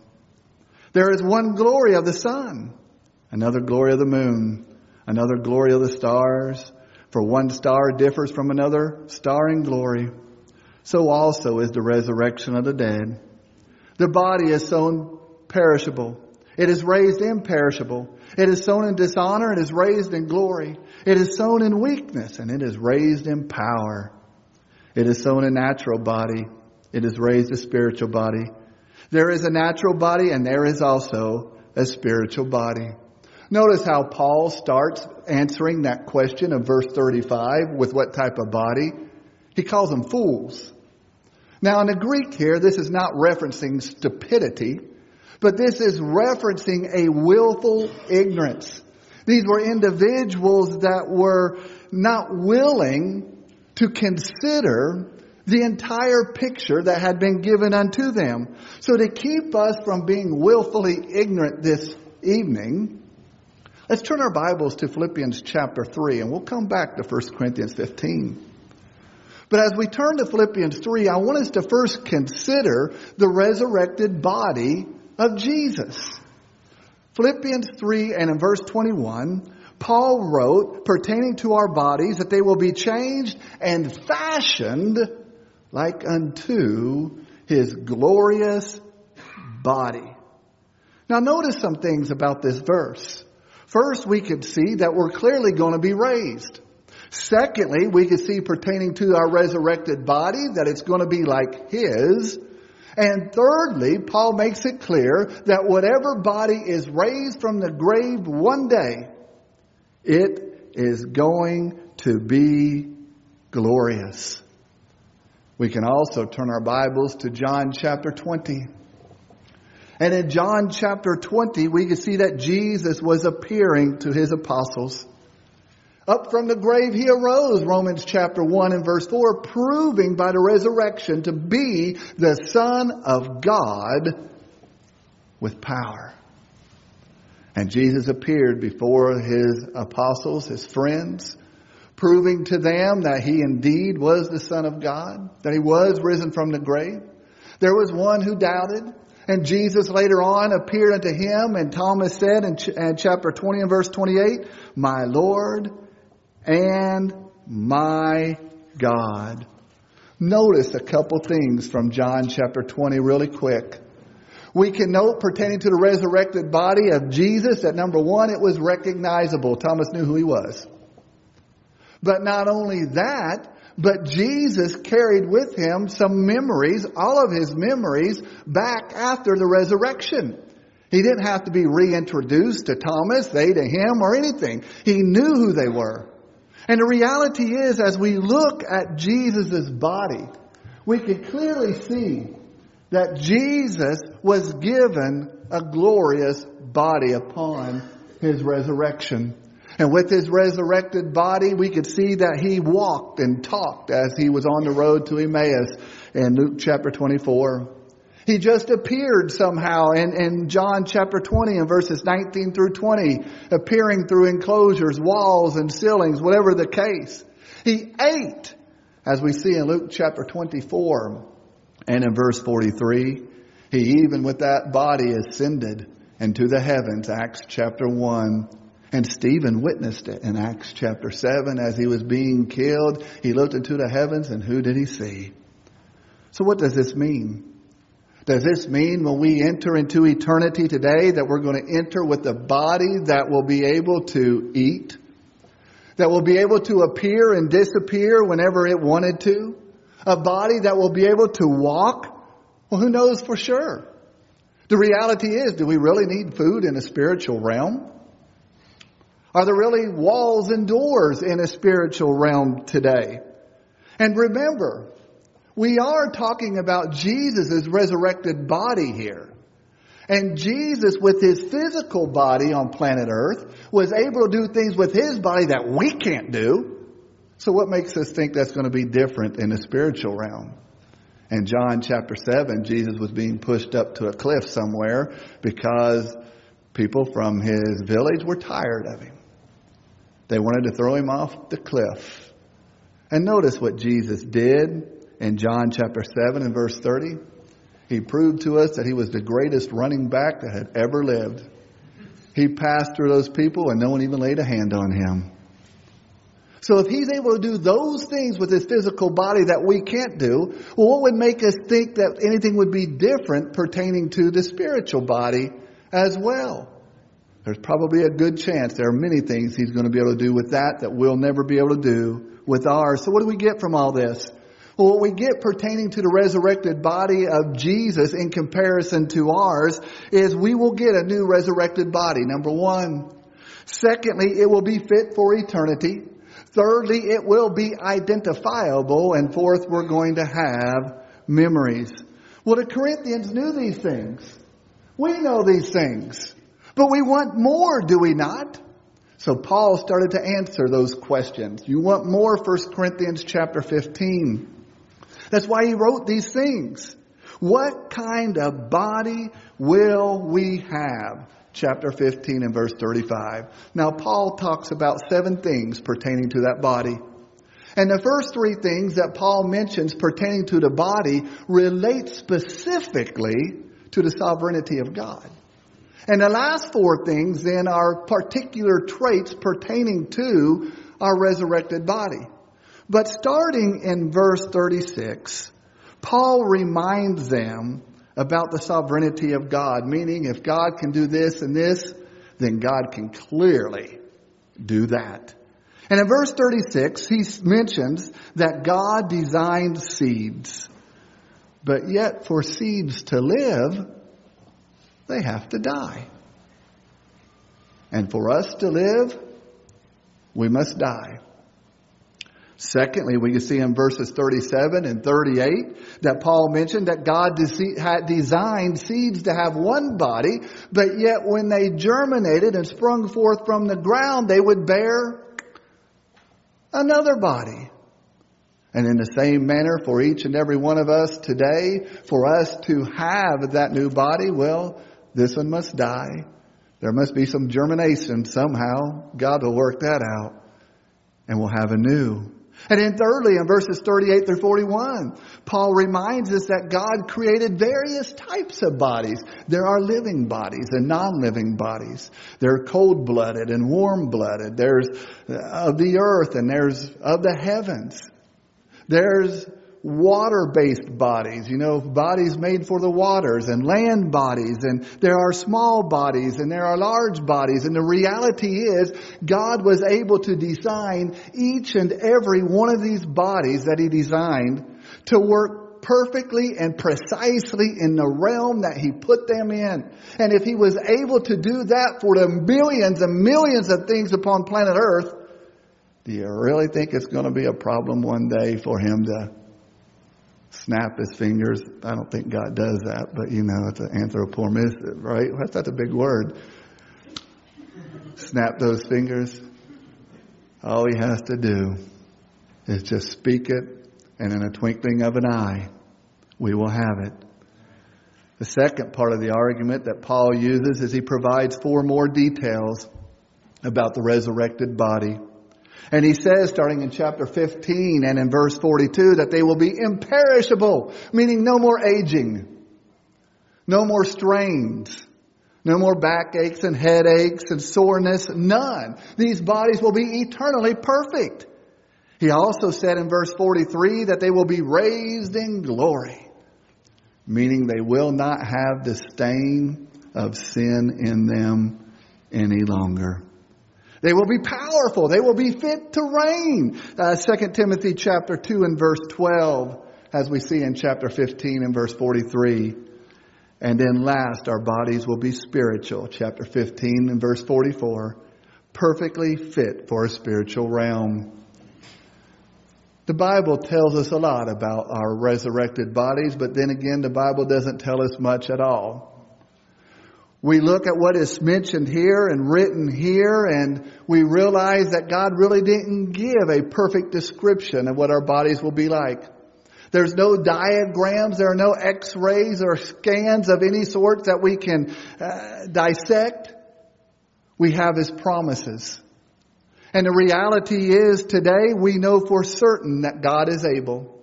And we know for certain that God will save the saved and take care of the saved. And though we may not have a perfect picture, and probably a reason for that is how can we as the physical understand really about the spiritual realm? But the reality is we have the promises and we have the hope that lays before us. Secondly, what should the Christian expectation be on the day of judgment? What should Christians expect on the day of judgment? You know, Judgment Day is another one of these topics that clearly the early church spent a lot of time talking about. And it really should be a topic today that we should spend more time talking about, but we don't. Now, some people try to justify their biblical ignorance pertaining to this topic by saying this: well, I'm saved. Whatever. God's going to take care of me. So I don't really need to know these things. Well, if God gave us these things, then they pertain to life and godliness. If God gave us these things, God gave us these things to motivate us. In 1 Peter chapter 1 and in verse 17, 1 Peter 1 and 17, Peter wrote, if you call upon Him as Father, pass the time of your living as foreigners here in reverent fear. And if we truly fear our God today, then we are going to set our affections on things that are above, Colossians chapter 3 and in verse 2, which will then provide us a boldness. It will provide us a confidence in the day of judgment, 1 John chapter 4 and in verse 17. So we study what is provided in order to motivate ourselves for tomorrow. So what can we expect on a judgment day? Well, quickly I put down 14 things. And we're going to go through each and every one of them tonight. And there's more that we could have added to this, but pretty much everything falls underneath one of these categories.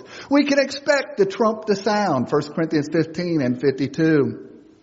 Jesus to descend. A resurrection. We're going to be given a new body. We could see that all of the nations will be gathered together. There will be a separation. And there's going to be a great wailing on that day. Everyone's going to appear before Jesus. Everyone's going to bow before Jesus. And everyone is even going to confess the name of Jesus. Will be delivered before the Father. We're going to be examined. We're going to be saved. And we're going to receive rewards as well. So though we don't have time to cover all 14 of these, I kind of need to narrow it down. I've chose to narrow it down to one, number 13.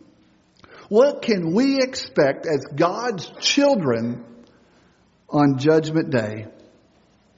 And that is that the saved are going to be saved. You know, we live in a land today where we just don't trust much anymore. Nothing is secure anymore. We have our checking accounts and we have our saving accounts, and someone may be dipping in them right now as you sit here. Stay off your phones. We have put alarms on our houses and on our automobiles. Security, that's what they teach us. And we know good and well right now someone may be at your house trying out your chair. Someone may be in your automobile right now going through your paperwork. It's unfortunate, but this is the land that we live in today. And because nothing is secure anymore, and we don't understand true security, sometimes these physical concepts then seep their way into spiritual concepts, and we wonder and question, is our salvation really secure? I mean, look at this mess. This world that we live in today. I've often wondered myself, why hasn't He killed us all and then sorted out later? I mean, He's going to one day, I guess, but why? What hope do we really have? And there are lots of members of the Lord's church today and people in the world that really question whether God is going to go through with it or not. Well, friends, we need to remind ourselves that God is in a business, and it's a saving business. And that's the only business that God is in on planet Earth today. And Paul was dealing with that in Romans chapter 8. And if you have your Bibles, please flip them there. In Romans chapter 8, Paul gives us 11 reasons. And we won't go through all of them either. But Paul gives us 11 reasons as to why God is going to keep His word and take the saved home one day. The first reason being in chapter 8, verses 1 through 4, specifically in verse 1, the saved will be saved because there is no condemnation to those who are in Christ Jesus. Secondly, in verses 5 through 13, there is security in Christ because our hearts and our minds have been spiritually transformed. To be spiritually minded is life and peace. Romans chapter 8 and verse 6. Thirdly, the saved will be saved because, as we see in verses 14 through 17, He has adopted us as His children. Notice in verse 15, you have received the spirit of adoption, which means we're one of His. I've seen this before. It saddens me that it has happened. Adoption is a big part of our family. But I've heard of people going to orphanages or foster homes or whatever, and they find orphan, one or two, and they decide that's the one. And can you imagine being raised in that situation as some have? And you wonder week after week, month after month, as families come in picking and choosing, if I'm next. And then for someone to take you home, you know how happy you must have to be then. And I've heard of it happening. I've seen it happen. Where a couple weeks later, they return them like a pair of jeans to pennies. It's just not the right fit. Well, friends, those of us who are in Christ Jesus today, we have been adopted as His children, and God never returns a faithful child of His. Number 4, in verses 18 through 25, your salvation is secure today because in Christ, notice in verse 18, you are destined to receive glory. Number 5, in verses 26 and 27, God secures the salvation of the faithful, and as evidence of it, He has the Spirit interceding for us in our prayers. I know we've had great prayers offered here the last couple of days, but there's just something we're lacking. We don't really understand what we're lacking, but the Bible evidences that there's just something we're lacking. And the Spirit is there interceding with groanings that are too deep for words on our behalf. Number 6, in verses 29 to 30, our salvation is secure in Christ because God has predestined, as we see in verse 30, that those who obey will be justified, and those who are justified will be glorified. In verses 31 to 39, we have one final paragraph of the security of Christians. And it's a hymn of security, and it's filled with many profound truths. And we can see within these verses that God is going to save the saved Because of verse 32, He did not spare His own Son. He's not about to let the death of His Son to go to waste. If He has made a promise that this and this and this will be saved because of my Son, He's not going to throw the death of His Son away. Number 8 in verse 33, we can even see the saved will be saved and no one will lay any charge to God's elect.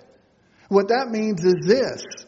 There are going to be a lot of people out there that would love to make accusation against you to try to convince God not to save the saved. Marco mentioned Revelation 12 and verse 10. We have the accuser of the brethren that would love to stand before God, and I'm sure he does somehow, making accusations which might actually be true about us. Saying you don't need to save that Marco. You don't need to save that Heath because of this, this, and this. Maybe even lying, maybe even deceiving. As mentioned in the prior lesson, there are even those in our society today who would love to stand before God and say, God, we don't think you should save those people here at Colleyville. Don't you know they're Campbellites and we don't like those Campbellites. They stand against gay marriage and they stand against abortion and God, we're more enlightened than they are. We don't think they should be saved. And what we glean from this point of verse 33, that no one can lay anything to the charge of God's elect, is this.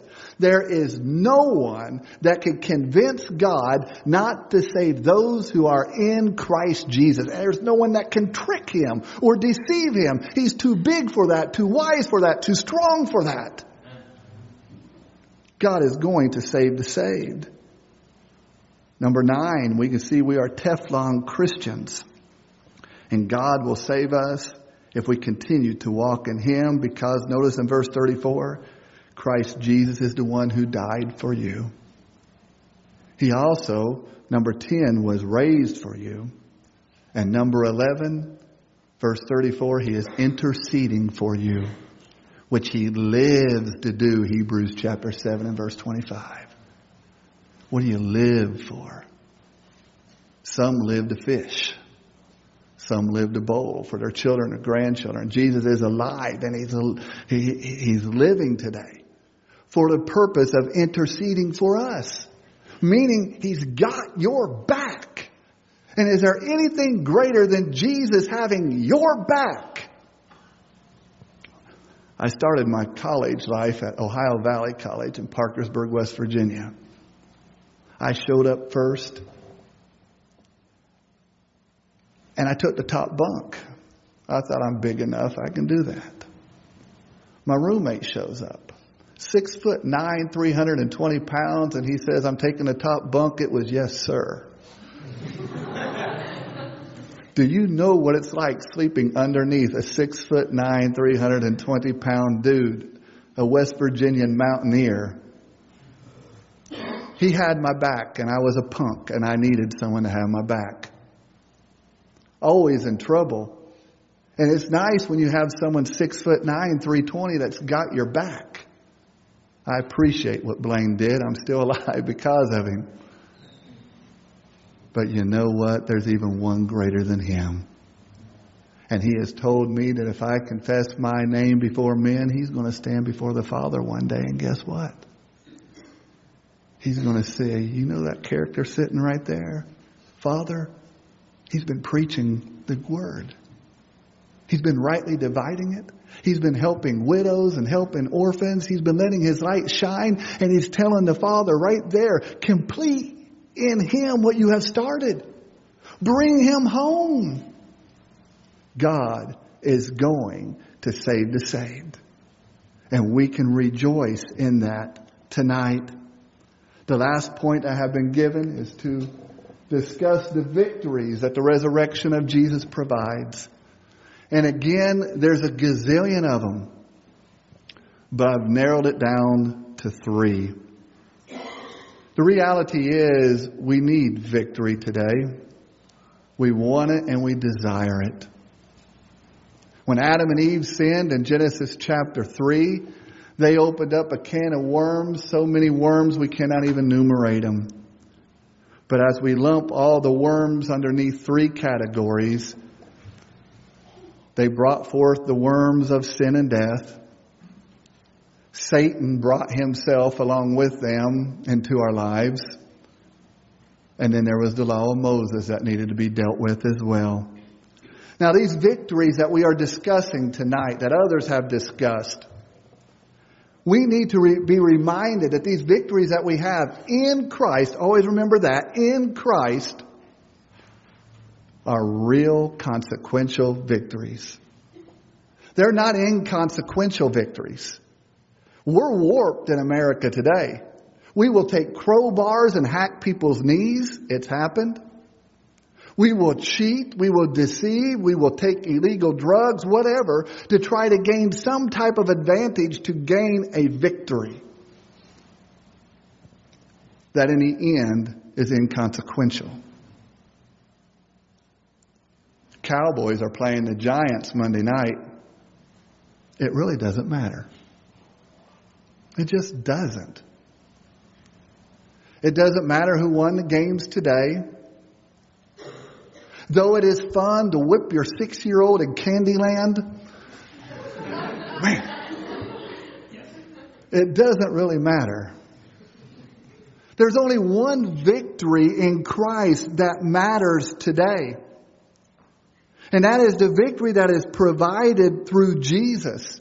And He provides us, number one, victory over the law of Moses. Now, the law of Moses was good. Matter of fact, Paul said in 2 Corinthians chapter 3 and verse 9 that it was glorious. But it lacked everything about the Mosaical law that God gave at that time lacked. There was no eternal provision for sins. The blood of bulls and goats just could not get the job done. Hebrews chapter 10 and verse 4. The priesthood, though it was good, it was human. Aaron was a sinner. His sons were sinners. And as we read in Hebrews 5, 1 through 10, the priesthood was inferior. The mediator of the old covenant, Moses was a good man, but Moses was a sinner. And as we read in Hebrews 3, that sin-filled man lacked. But thanks be to God, He has given us His Son. And through His Son, today we can have a law to live under that'll make us free. He came and fulfilled all the prophecies and the laws as written in Matthew chapter 5 and in verse 17, providing for us today everything the law lacked. A better sacrifice, a better priesthood, a better mediator, a better law, a better provision of sins, a better everything. Well, then why that old law to begin with? Well, God needed a stopgap. When we lived in Chamala as children, we had a hydrant pump. Some of you all have seen that, haven't you? It's an amazing piece of equipment. A mile from the tank, from the hospital, our houses. And it would pump water in a 4-inch pipe consistently without electricity, without fuel. Just an amazing piece of equipment. Came from England. And every now and then as we were kids, we're running around out in the woods, we would see where water was shooting about 30 meters in the air. So much pressure, it sprung a leak. We're not plumbers. We may be a son of a plumber, but we're not plumbers. We were teenagers. So we would go find a stick a little wider than the hole. We'd find a rock and we would beat that thing in and temporarily fix it. Until guess what? Until the plumber could come and fix it right. Well, my friends, Jesus, He is the one. Though the law made absolutely nothing perfect, Hebrews 7 and verse 19, God gave us a better priest who guarantees a better covenant. Hebrews 7 and verse 22. And it is Him that has given us victory over the law of Moses today. Secondly, we can see that Jesus provides us victory over Satan. You know, Satan has caused the downfall of humanity. And he tempts and he devours and he hurts each and every day of our lives. And the reality is, his days are numbered, as mentioned earlier. The Father is going to take care of Satan. It's already started happening through the death of Jesus. As mentioned from Genesis 3 and verse 15, yes, absolutely. Satan was going to bruise the heel of Jesus, but the reality is the Father promised him on that day that we're going to squash you. And we're going to squash you right. In 1 John chapter 3 and verse 8, the Bible says, to this end, the Son of God was revealed that he might destroy the works of the devil. So the invisible became visible to give each and every one of us a hope today. And Satan is doomed. He's just waiting, Revelation 20 and verse 10, to be thrown into the lake of fire. And then thirdly, he's given us victory over sin and death. You know,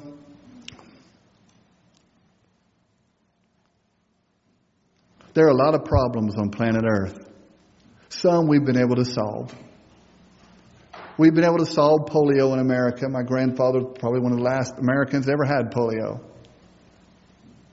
We've gotten rid of malaria from America thanks to DDT. You kids are too young for that, but it was good stuff.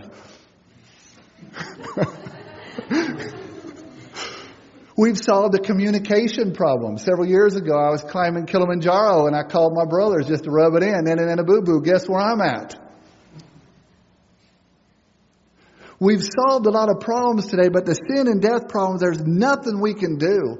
Even if all 8 billion of us on planet Earth today hooked arm in arm and we raised our trophies and degrees and our silver and gold to the Almighty God to solve these two problems, there's nothing we can do. But Jesus has solved them. He's given us victory over sin by God through Christ. Hebrews chapter 8 and verse 12. Here the author wrote, I will be merciful to their unrighteousness, and their iniquities will I remember no more. He's also taken care of the death problem. And therefore we no longer fear the king of terror anymore. Now Satan may control those outside of Christ because the fear of death controls people. How do you think that ISIS gained so much land? Drug lords control their territory. But yet those of us who are in Christ today, we are no longer subject to that type of slavery anymore. Hebrews chapter 2 and verse 12. The reality is, I'm out of time and I'm rushing. Well, I've already rushed through it. The reality is, whether here or there, He's going to take care of us. And as long as we are here, my friends, we are going to labor and we're going to toil until He comes and takes us home. And if He comes and takes us home now, tomorrow, or even later than that, it'll be much better than here, as Paul wrote about in Philippians 1 and in verse 21. But friends, we cannot experience true victory until we experience being in Christ. And if you are not in Christ this evening, we want you to experience what true victory is all about. True victory is not about winning football games, basketball games, or playing jacks or Uno or whatever the case. True victory is understanding that we are pilgrims on this earth and we are being tested. And one day we're all going to stand before our God. And there is a hope of eternal life and eternal peace with the God of peace. But yet for us to have it, we need to surrender ourselves to Him. You see, that's what God wants for us, is victory. That is what He has given to us. And we're relishing in it right now. Victory. And that's what's promised for tomorrow. And I'm sure that's why you're here, right? Well, if you're here tonight, and perhaps you're not living, though, however, as you should be, and you know that your eternal victory may be doubtful or questioned, why would you leave here under those circumstances? You know, if you have been baptized into Christ, you know what you got to do to make things right if you're no longer living it. And we're going to give you that opportunity. But also, I don't know why you're here tonight. I don't know everyone. You may be here because you love the Lord and you want to worship Him and learn more about Him. You may be here because your girlfriend drugged you here. Or your boyfriend drugged you here. Well, you know what? We don't care really why you got here. What we care about is that you experience victory with us. And for you to experience that victory, Well, you got to get on the right team.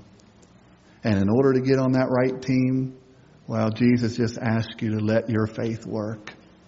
Confess His name before men. Repent of your sins and be baptized for the remission of them. And then you, like us, can start singing a new song, a victor song. O death, where is thy sting? O grave, where is thy victory? But thanks be to God, which has given us victory through whom? Our Lord Jesus Christ. Isn't it great to be a child of God? Amen. Come now as we stand and sing. Speech on. Flashlight selected. Screen recording.